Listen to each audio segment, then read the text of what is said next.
Hola, ¿qué tal? Buenos días, buenas tardes o buenas noches, depende de la hora que estén visitando este podcast. Mi nombre es Anet Michel Frauso Nájera, soy estudiante de la licenciatura en Derecho en la Universidad Autónoma de Tlaxcala, Unidad Académica Multidisciplinaria Campus Calpulalpan, del quinto año, Grupo A. Bueno, el motivo de este podcast es hablar de un caso que pasó en el año de 1803. Es uno de los principales íconos del constitucionalismo. Es el caso de Marbury versus Madison. El caso de Marbury versus Madison se resolvió más bien en un writ of mandamus, es decir, algo equivalente a nuestro proceso de cumplimiento. Nos conviene mencionar que el principal ponente en el caso Marbury fue John Marshall, tal vez el más importante juez de la historia de la Corte Suprema de los Estados Unidos. Marshall asumió la presidencia de la Suprema Corte en el año de 1801 en un contexto que fue en el Poder Judicial y se encontraba muy devaluado y carecía de mucho protagonismo. Durante este tiempo, Marshall también, a su vez, fue secretario de Estado por el presidente John Adams del Partido Federal. Pero para ponernos en contexto, justo antes de que Adams deje la presidencia o dejara la presidencia para ser relevado por el siguiente presidente que es entrante, Thomas Jefferson, del Partido Republicano, el gobierno del Partido Federal designó a varios jueces de paz. Entre estos diferentes jueces designados de paz era Marbury, Ramsey, Harper y Howe. Este proceso de designación involucraba el nombramiento por parte del presidente con la posterior ratificación del Congreso. Dicho documento de nombramiento era sellado y remitido por correo por el secretario de Estado, cargo que hasta el momento mencionábamos que era ocupado por Marshall. Lo cierto de todo esto es que William Marbury fue nombrado juez de paz casi el último día de su gobierno del Partido Federal y a John Marshall no le alcanzó el tiempo para sellar y enviar todos los nombramientos que acababan de hacerse, entre ellos el de Marbury. Y pues bueno, pasando todo esto, el nuevo secretario de Estado nombrado por Jefferson, James Madison, se negó a sellar y a distribuir las credenciales pendientes e incluso también eliminó las plazas creadas por el anterior presidente Adams. Fue aquí cuando William Marbury, sin imaginar qué resultaría de todo esto, presentó un mandamus pidiendo al nuevo secretario de Estado que se le enviara su nombramiento, el cual ya estaba sellado. Todo esto se pidió en aplicación a una disposición de la Judiciary Art, que es equivalente a nuestra ley orgánica del Poder Judicial, y llegó directamente a la Suprema Corte. Bueno, todo esto pasó durante la Corte resolvía todo este proceso. Se resolvió que aunque era cierto que le asistía el derecho a Marbury y que en este merecía la tutela de ese puesto, la ley que habilitaba a la Suprema Corte a resolver un mandamus art como el presentado contravenía lo dispuesto por la Constitución, o sea, no era constitucional lo que decía la ley con lo que decía la Constitución. Entonces, más bien específicamente se señaló que si bien la Judicialic Art habilitaba a la Corte Suprema para conocer algunos mandamus en primera instancia, dicha competencia legal resultaba inconstitucional, se estaba cometiendo un acto de inconstitucionalismo, pues no se ajustaba a lo dispuesto que estaba escrito en la Constitución. La Corte en este acto sostuvo que no establecía los límites de los poderes públicos, los cuales no podían ser rebasados por esto, y la prohibición había sido desatendida por el Congreso a dar la acta judicial.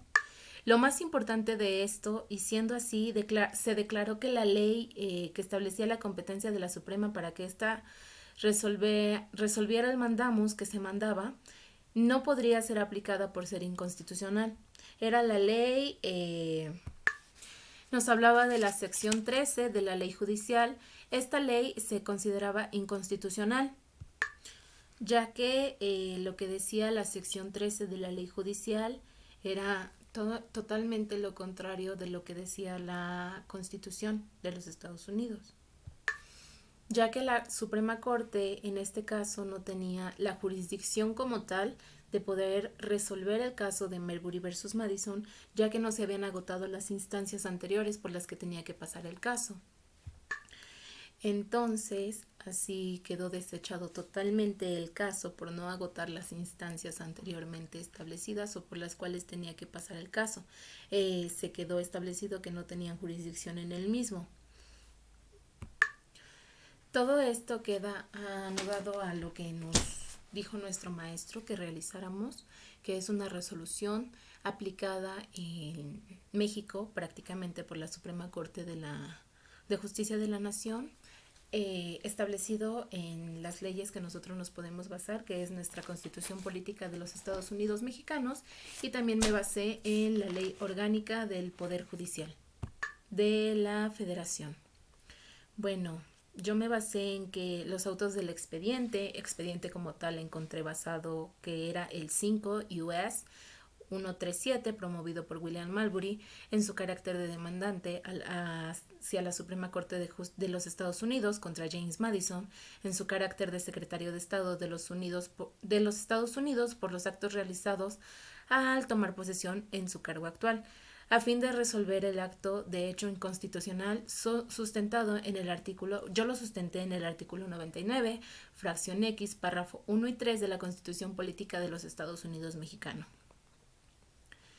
Resultando así que este caso se tuvo por presentado al juez los motivos, dando contestación a la demanda que se instaló contra James Madison, secretario de Estado, teniendo por anunciadas que dicho secretario ignoró la entrega de designaciones de William Marbury como juez de paz del condado de Washington del Distrito de Columbia. A este juez que se le presentaron los motivos es el juez llamado John Marshall. Como segundo punto, puse que la petición se dirige a obtener de la Corte un mandamiento que haga efectiva la entrega de los mandamientos.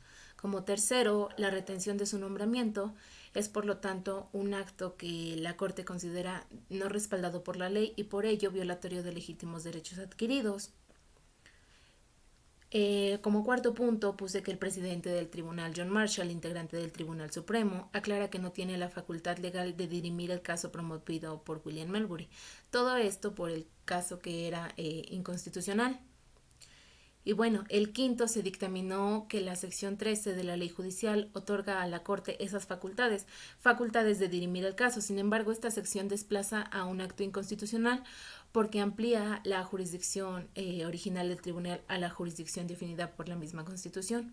Es decir, como ya les había explicado, la sección 13 sí otorga a la Corte esas facultades, pero de lo que dice nuestra Constitución, bueno, lo que dice la Constitución es que se tiene que dirimir el caso por no tener esas facultades, por no haber agotado las instancias anteriores.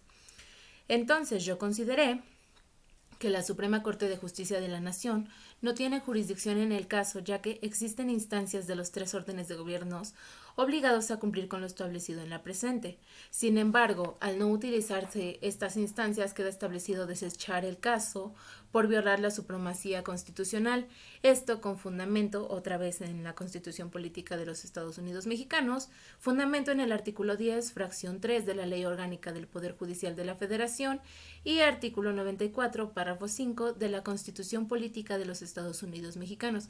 Como resolución del caso, prácticamente como resolución del caso, la Corte no tiene jurisdicción ni competencia para conocer del caso. Por ello, se rechaza la petición del demandante. Y esto es lo que se tiene que cumplir. Bueno, en términos generales, eso sería todo. Espero que les haya quedado un poquito más claro el caso, el por qué se desechó y el por qué los motivos del caso. Espero que les haya gustado y un saludo para todos ustedes. Hasta luego.